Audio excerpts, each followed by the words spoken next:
আসলে রাখে আল্লাহ মারিকে, যে আমরা যে এরকম একটা ক্ষণ আবার ফিরে পাবো আমাদের জীবদ্দশায়, এটা মানে চিন্তা করতে আমরাই পারতাম না। প্রত্যেকটা সভায় আমাদের আসলে আমাদের দলের প্রাণ চাঞ্চল্য বাড়াচ্ছে। এই অনুভূতিটাই আমার কাছে মানে প্রধান মনে হচ্ছে, কারণ আমাদের দরকার নেতার সাথে কর্মীদের যে একটা করসপন্ডেন্স, একটা কথাবার্তা, মতাদর্শ বিনিময়, সেটাই আমাদের ঘন ঘন হচ্ছে। এই জন্য আমরা যারা নেতা কর্মী আছেন তারা উদ্দীপ্ত হচ্ছেন, এবং আমাদের যে একটা চক আউট করা, আমাদের একটা রোড ম্যাপ বা আমাদের যে প্ল্যান, সামনের প্ল্যানগুলো, সেগুলো মত বিনিময় হচ্ছে বারবার। আমার মনে হয় এই বর্ধিত সভায় সেটাই সবচেয়ে বড় কাজ আমাদের আজকে হচ্ছে। একসাথে তারেক রহমান এবং বেগম জিয়া দুই পাশে বসা, জি, এবং আপনারা সামনে, জি, ফিল হচ্ছিল অসাধারণ অনুভূতি। এই অনুভূতি আসলে আমরা মানে বিশাল একটা অনুভূতি, এটা প্রকাশ করার বাইরে, যে আমরা যে এরকম একটা ক্ষণ আবার ফিরে পাবো আমাদের জীবদ্দশায়, এটা মানে চিন্তা করতে আমরাই পারতাম না।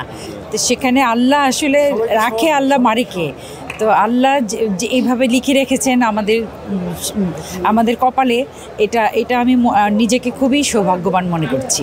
এখন আসলে বিএনপি কি ধরনের চ্যালেঞ্জ দেখছে সামনে? আমাদের সামনে অনেক রকম চ্যালেঞ্জ আছে, জানা অজানা অনেক চ্যালেঞ্জ। আমি সেই চ্যালেঞ্জগুলোর মানে বিস্তারিত যাচ্ছি না, আমরা দেশবাসীর সবাই জানি।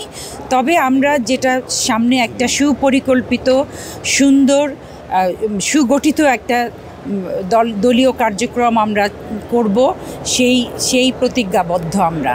আরেকটা বিষয় হচ্ছে, মাঠে একটু বিশৃঙ্খলা দেখা যাচ্ছে নেতা কর্মীদের মধ্যে, তো তারেক রহমান এবং বেগম যে কী ধরনের নির্দেশনা দিয়েছেন আপনাদের সুসংগঠিতভাবে থাকার জন্য? আমাদের সবসময় ওনারা বলে রাখছেন যে দলের যারা ত্যাগী নেতা তাদের সাথে, আবার যারা নতুন নেতা তাদের সাথে একটা মধ্যস্থতা করার জন্য, এবং অনুপ্রবেশকারী যারা আছেন ভুলভাল মানুষ যাতে না ঢোকেন, এবং শৃঙ্খলা বজায় রাখা, নিজেরা নালিশ না করা, এবং হানাহানি, চাঁদাবাজি এগুলো করে দলের দুর্নাম না করা, এগুলো তো মানে আমরা বলে দিলেও আমরা সেইভাবেই করছি, এবং আমরা নিজের দায়িত্ববোধ থেকেও আমরা সেইভাবেই করার চেষ্টা করছি। আগামীকাল ছাত্রদের একটি দল আসছে, এবং বহু গণতান্ত্রিক দেশে, বহুদলীয় দেশে নতুন দল আসবে, তাদেরকে স্বাগত জানানোই আমাদের কাজ। কারণ যত দল হবে তত আমাদের মতগুলো শক্ত হবে।